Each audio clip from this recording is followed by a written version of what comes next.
কথার আগামী পর্বে আপনারা দেখবেন গ্রামবাসীকে লুকিয়ে তো ওরা মন্দিরে পৌঁছে যায়, কিন্তু ম্যান্ডি ওদেরকে পেছন থেকেই ফলো করে আর প্রান্তিককে আগে থেকেই ফোন করে সাবধান করে দেয়।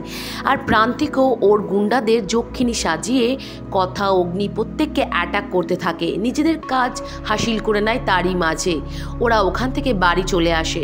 বাড়ি চলে আসার পরে ওদের সন্দেহ কিছুতেই যায় না। ওরা বুঝতে পারে এই সাধু বাবা ভুয়ো, আর মন্দিরে এমন কোনো কাজ চলছে যেটা চাপা দিতে এই ভয় দেখানো হচ্ছে। এরপরে কথা নিজের ঘরে জানলা খোলার চেষ্টা করে।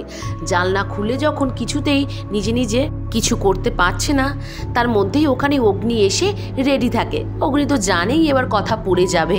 অগ্নি দুটো হাত এগিয়ে রাখে আর ঠিক তার কথা মতোই কথা ওর কোলে পড়ে যায়, একেবারে বিছানায় লুটুপুটি।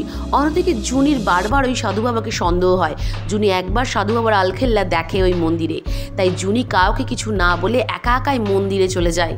তবে কি এবার প্রান্তিক জুনির বড় কোনো ক্ষতি করবে?